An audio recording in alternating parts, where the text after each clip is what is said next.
করার জন্য আইনজীবীর দরকার কি আপনি এবং আমরা বুঝি। এই ধরনের ধারণাই আসলে আমাদের দেশে চলছে। সবাই আইনজ্ঞ, সবাই আইন বিশেষজ্ঞ, সবাই সংবিধান নিয়ে কথা বলে। যারা আইন বেশি জানে তারাই আইনের অপব্যাখ্যা করছে। বাংলাদেশের সেনাবাহিনীকে সিভিল কোর্টে বিচার করে যেন একটা রায় দিয়ে সেনাবাহিনীর ধ্বংসের নীল নকশা বাস্তবায়ন করার চেষ্টা করতেছে সরকার। যে কাউকে অ্যারেস্ট করতে হলে অ্যারেস্টের 24 ঘন্টার মধ্যে কোর্টে হাজির করতে হবে। কিন্তু এখন কি কেউ কোনো জায়গাতে কেউ আইন মানছে? কোথায় কে কোন আইন মানছে? সেনাবাহিনীর কারো বিরুদ্ধে যদি দায়িত্ব পালনরত অবস্থায় কোনো অভিযোগ আনা হয়, সেক্ষেত্রে সিভিল কোর্টে তাদেরকে মামলা এভাবে দেওয়া যায় কিনা, আইসিটি যেমনটা দিয়েছে। যে ভ্যাকুয়াম তারা তৈরি করছে, সেই ভ্যাকুয়ামে যে যেভাবে পারছে নিজের মতো করে আইনকে ব্যাখ্যা করছে এবং প্রয়োগ করছে। ব্যারিস্টার মকসুদুল ইসলামের বিশ্লেষণটা একটু শুনতে চাই, কোথায় আসলে ব্যত্যয় ঘটলো কিনা। সবার আগে আপনাকে ধন্যবাদ এত সুন্দর একটা টক শো আয়োজন করার জন্য, এবং মেজর সাহেবকেও ধন্যবাদ যে উনি অনেক সুন্দর করে কথা বলছেন। বাট সবার আগে আমাদেরকে মনে রাখতে হবে, আমি শুরুতে এটা কেভিয়েট দিয়ে রাখি, মেজর সাহেব আমি আপনার অ্যাগেইনস্টে না, আমরা দুজনেই আলোচনা করছি। আপনি যে একটা স্টেটমেন্ট করলেন যে আইন ব্যাখ্যা করার জন্য আইনজীবীর দরকার কি আপনি এবং আমরা বুঝি। এই ধরনের ধারণাই আসলে আমাদের দেশে চলছে। সবাই আইনজ্ঞ, সবাই আইন বিশেষজ্ঞ, সবাই সংবিধান নিয়ে কথা বলে। সুতরাং আপনার এই জায়গাটাতেই আসলে আমরা বিপদে আছি যে সবাই নিজেকে সব জায়গাতেই এক্সপার্ট মনে করছে। এখন প্রশ্ন হচ্ছে যে ওই আইনটার ব্যাখ্যা কি বলে। আমি আপনার সঙ্গে আবারও দ্বিমত পোষণ করছি। ওই আইনটাতে যেটুকু বোঝা যায়, এতে করে বোঝা যায় যে যে কোনো লোক রিপাবলিকের সার্ভিসে থাকলে সেই আইন চার্জ হওয়ার সঙ্গে সঙ্গে তার চাকরি থাকবে না, বা সাসপেন্ডেড হবে, বা যেটাই হোক না কোনো একটা কিছু হবে। সুতরাং তাকে আগে ডিসকোয়ালিফাই করতে হবে, তাকে ইউনিফর্ম খুলে নিতে হবে, এটা বোধহয় ঠিক না। তবে এখানে আসলে কথা আসলে এত দূরে আসার দরকার নেই, আসলে এরা অনেক আগেই থাকা যেতে পারে। মনে রাখতে হবে যে ইন্টারিম গভর্নমেন্ট তাদের নিজের বৈধতা নিয়ে এবং তাদের অনেক কিছু নিয়ে অনেক প্রশ্ন, এমনকি অনেক বিভিন্ন রাজনৈতিক দলের আমি কাউকে নাম আমার এই আলোচনাটায় উচ্চারণ করব না, আমি হয়তো বা কোনো দলেরও নাম উচ্চারণ করবো না, কোনো কিছু উচ্চারণ করবো না, যাতে করে কেউ না বোঝে। অন্ততপক্ষে প্রতিটা দলেরই বিজ্ঞ আইনজীবীরা এটাই বলছে যে 106 ধারার আর্টিকেলের অনুচ্ছেদের আওতায় এই সরকারের বৈধতা দেওয়ার সুযোগ ছিল। তবু আমি মনে করি যেহেতু এমন একটা অবস্থা তৈরি হয়েছে যেখানে কেউই নাই, কাউ না কেউ তো হাল ধরতেই হবে।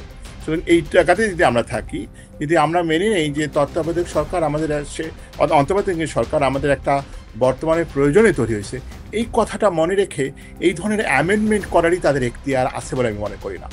এটা আইনের একটা অর্ডিন্যান্স জারি করার জন্য যখন পার্লামেন্ট থাকে না তখন একটা অর্ডিন্যান্স জারি করতে পারে, যে মেকানিজমটা থাকে তখন সব কিছুই থাকে, রাষ্ট্র থাকে, মন্ত্রীরা থাকে, সচিবরা থাকে, একটা কিছু বেশি কিছু থাকে। বর্তমান যে অন্তর্বর্তীকালীন সরকার আছে, আপনি যদি দেখেন একমাত্র আসিফ নজরুল ছাড়া আইনজ্ঞ বলতে ওখানে কেউই নেই। তারপরে আসিফ নজরুল একজন শিক্ষাবিদ ছিলেন, তিনি কোনো প্র্যাকটিসিং লয়ারও ছিলেন না। আর রেজওয়ানা কোর্টে মাঝে মাঝে কোর্টে আসতেন, রেজওয়ানা আপা। তো তারপরেও আমি মনে করি যে যেহেতু এই সরকারের ইলেকশন নিয়ে কথা বলা করছিল, অনেক কাজ তারা করতেছে, তারা আসলে একটা ভ্যাকুয়াম পেয়ে সেই ভ্যাকুয়ামটাকে তারা এমনভাবে তারা নিজের পক্ষে নিচ্ছে বা তারা কিছু করতে চাচ্ছে, এটার পক্ষেই আমার বেশ দ্বিমত আছে। যদিও আইনজ্ঞ আমাদের দেশের সমস্যাটা হচ্ছে যে যারা আইন বেশি জানে তারাই আইনের অপব্যাখ্যা করছে, যারা আইন বোঝে তারাই আইনকে অপব্যাখ্যা করছে। অর্থাৎ অনেক সময় তারা তাদের পার্টির লাইন ফলো করছে, অথবা তাদের কারো না কারো লাইন ফলো করছে। সুতরাং বলার কিছু নাই। জনাব মকসুদুল ইসলাম, আপনি কি এই সংবাদটি দেখছেন? আটক বললে অবশ্যই 15 সেনা কর্মকর্তাকে আদালতে আনতে হবে বলেছেন চিফ প্রসিকিউটর। হ্যাঁ, আন্তর্জাতিক অপরাধ ট্রাইব্যুনালের চিফ প্রসিকিউটর মোহাম্মদ তাজুল ইসলাম বলছেন তাদেরকে আদালতে আনতে হবে।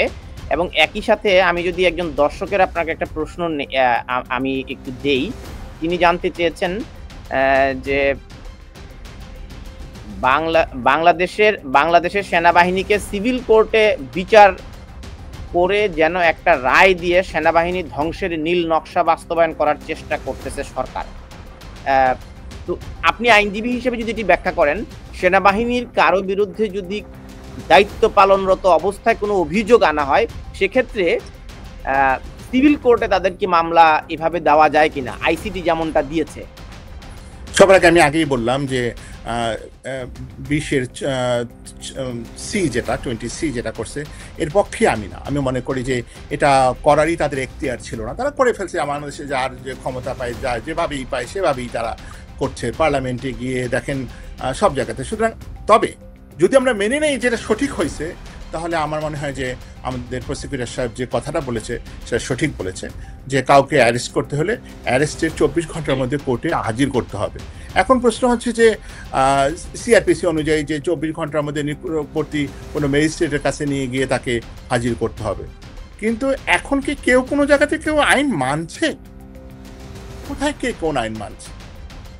যে ভ্যাকুয়াম তারা তৈরি করছে, সেই ভ্যাকুয়ামে যে যেভাবে পারছে নিজের মতো করে আইনকে ব্যাখ্যা করছে এবং প্রয়োগ করছে। এখন এই জায়গাতে বাট আমি আবারও বলি, যদি অ্যারেস্টেড হয়ে থাকে তাদের অবশ্যই কোর্টে আনতে হবে, যদি আমরা মেনে নেই যে 20C ওয়াজ রাইটলি ডান।